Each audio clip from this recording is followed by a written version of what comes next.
कोरबा लोकसभा की प्रत्याशी ज्योत्सना चरण दास महंत के पक्ष में प्रचार करते हुए कांग्रेस के महासचिव प्रियंका गांधी ने छत्तीसगढ़ में हुंकार भरी। चिरमिरी में चुनावी सभा को संबोधित करते हुए कांग्रेस की राष्ट्रीय महासचिव प्रियंका गांधी ने जनता से जागरूक होने की अपील की। प्रियंका गांधी ने मोदी सरकार की नीतियों और कार्यों की जमकर आलोचना की।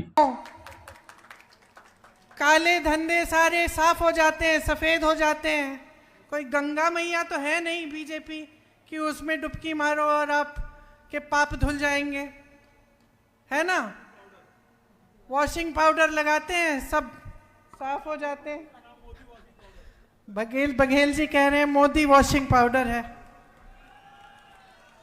तो ये सच्चाइयां नहीं कहेंगे आपके सामने तो आपको कैसे समझ में बात आएगी। मैं मोदी जी का भाषण देख रही थी और मैं देख रही थी कि जो मैं उनके बारे में कहती हूँ वही हमारे बारे में वो कह रहे हैं, है कि नहीं।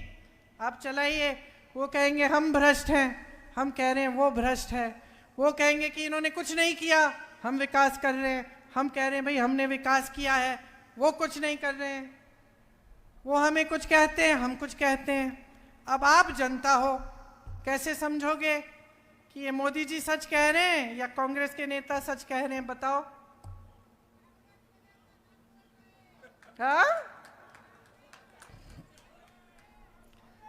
देखो बहने, घर में शादी होने वाली होती है ना, लड़का देखने जाती हो, क्या देखती हो सबसे पहले? तो क्या करना है, अपने जीवन के अनुभव को देखो। पिछले 10 सालों में आपके जीवन में तरक्की आई है कि नहीं आई है? आपके बच्चों को रोजगार मिला है कि नहीं मिला है?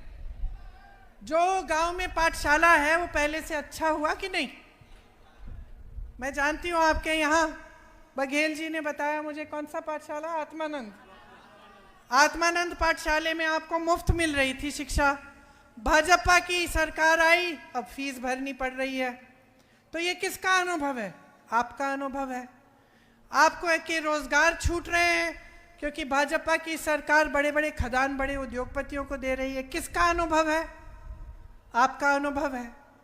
कोई बीमार पड़ता है, स्वास्थ्य की सुविधाएं नहीं है, पैसा नहीं है इलाज के लिए, किसका अनुभव है? आपका अनुभव है। राजस्थान में कांग्रेस की सरकार थी, 25 लाख तक इलाज फ्री मिल रहा था, ये जनता का अनुभव है। तो आपका जो अनुभव है ना, सबसे जरूरी सबसे महत्वपूर्ण चीज यही है। संविधान जो है इस देश का, इसने यही आपको शक्ति दी है कि जब आपका अनुभव सही होता है, आप जागरूक रहते हैं, तो आप वोट डालते हैं अपने नेता को चुनने के लिए। आज यही नेता मोदी जी क्या कह रहे हैं? संविधान को बदल डालेंगे। खुद तो नहीं कह रहे, खुद इसको नकारते हैं, लेकिन जो इनके नेता जाके चुनाव लड़ रहे हैं उत्तर प्रदेश में, जो चुनाव में उम्मीदवार बने हैं, जो इनके मंत्री हैं, ये कह रहे हैं 400 हमें सीट दे दो इस बार, देख लेना हम इस बार संविधान को बदलेंगे।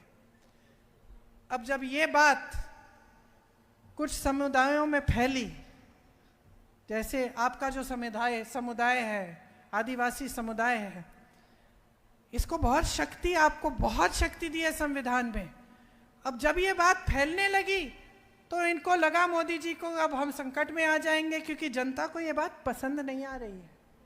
जनता को ये अच्छी नहीं लग रही है बात कि हम कह रहे हैं हम संविधान बदल के जनता के अधिकारों को कमजोर करेंगे। तो अब मोदी जी मंच पे खड़े होके कहते कि ऐसी कोई बात नहीं है, लेकिन बात शुरू तो इन्होंने करवाई है। छोटी छोटी जगहों में इनके छोटे छोटे नेता ये बात कर रहे हैं। तो देखिए ये इनका सिलसिला होता है, बहुत बार इन्होंने ऐसा किया है। पहले ये नकारते हैं कि हम ऐसा नहीं करेंगे, जैसे ही सत्ता में आते हैं वही चीज करते हैं जिसको नकार रहे थे। और ये हर स्तर पर आपके अधिकारों को कमजोर करने का काम कर रहे हैं 10 सालों से। ये सारी बातें जो है ना, जो देश की संपत्ति